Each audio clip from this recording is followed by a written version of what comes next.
Karena etika manusia dia harus sampai pada telos, pada tujuan hidupnya. Welcome to Furman Penipahan Channel. Halo teman-teman, di segmen ini kelanjutan dari segmen sebelumnya masih tentang pemikiran Aristoteles ya, yaitu tentang konsep etikanya.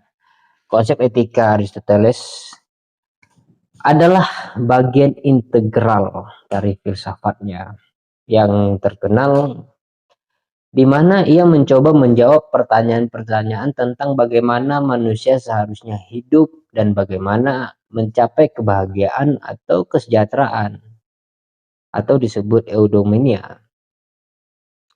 Etika Aristoteles berfokus pada moralitas, karakter, dan tujuan hidup manusia. Ada beberapa hal penting di dalam etika Aristoteles ini.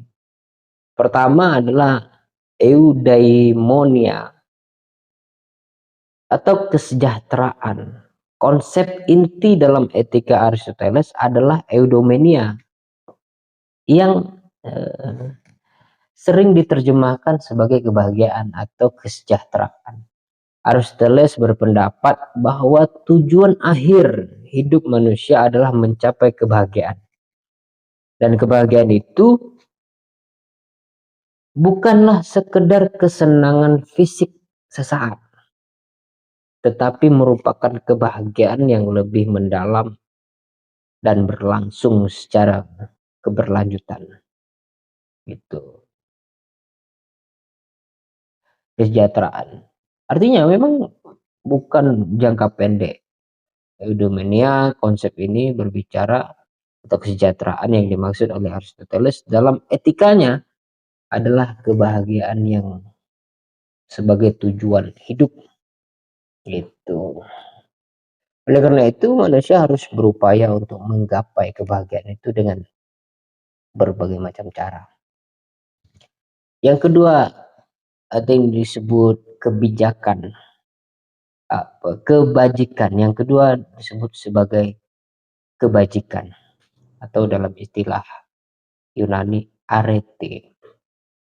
Aristoteles percaya bahwa mencapai eudaimonia terkait dengan perkembangan kebajikan atau arete.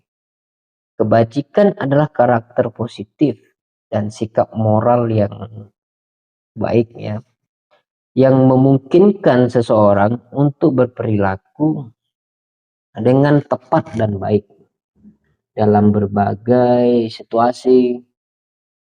Kebajikan dibagi menjadi dua kategori, kebajikan etika atau moral dan kebajikan intelektual. Kebajikan itu sikap yang seharusnya, gitu ya. Kebajikan itu adalah sikap yang seharusnya dilakukan atau arete.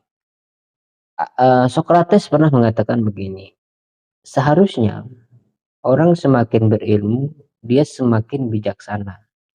Bijaksana dalam pengertian Socrates adalah orang yang dibimbing oleh ilmunya untuk berbuat sesuai ilmu pengetahuan itu. Nah, orang yang berbuat sesuai dengan ilmunya itu disebut kebajikan. Gitu. Karena bagi Socrates tidak mungkin ilmu itu menjerumuskan manusia, seperti memerintahkan untuk berbuat buruk, memerintahkan untuk mencuri, merugikan dan sebagainya. Tidak mungkin. Ilmu pasti berbicara tentang kesejahteraan, kebaikan. Karena dia sifatnya universal. Itu ilmu itu ya. Nah, itu arete kebajikan. Jadi orang yang bajik itulah orang yang memahami etika, kebajikan etika dan kebajikan intelektual. Yang ketiga adalah kebajikan etika. Kebajikan etika melibatkan kebiasaan dan tindakan moral yang dilakukan secara konsisten. Beberapa contoh kebajikan etika adalah kedermawanan, kesopanan, keberanian, kesederhanaan, kesabaran, dan sebagainya. Itu kebajikan etika. Yang keempat adalah kebajikan intelektual. Tadi saya jelaskan intelektual itu bagaimana dalam pandangan Socrates tadi ya, bahwa orang seharusnya semakin berilmu, semakin baik, semakin bijak.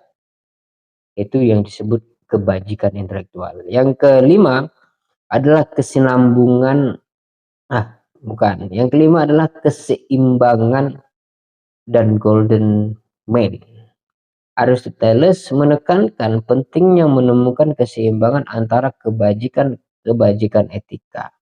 Ia mengajarkan tentang golden mean ya, atau jalan tengah, yang berarti menemukan titik keseimbangan antara ekstrem-ekstrem perilaku.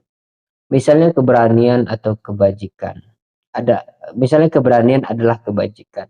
Tetapi jika berlebihan bisa menjadi keberanian nekat gitu.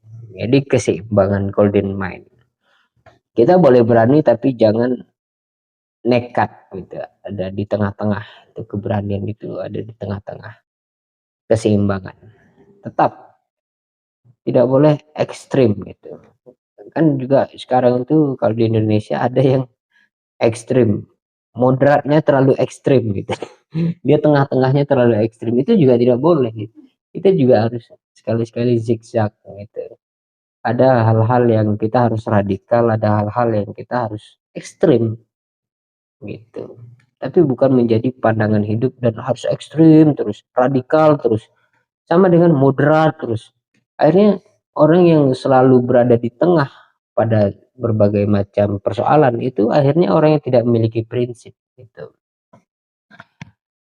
Oke ya, selanjutnya adalah yang keenam tentang telos atau tujuan.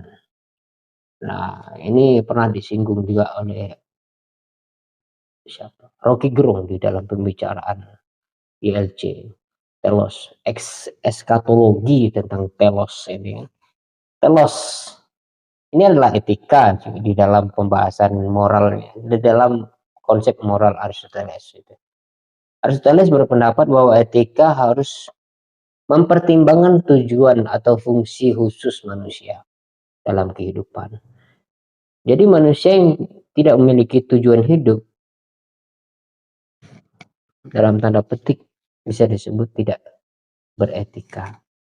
Karena etika manusia dia harus sampai pada telos, pada tujuan hidupnya.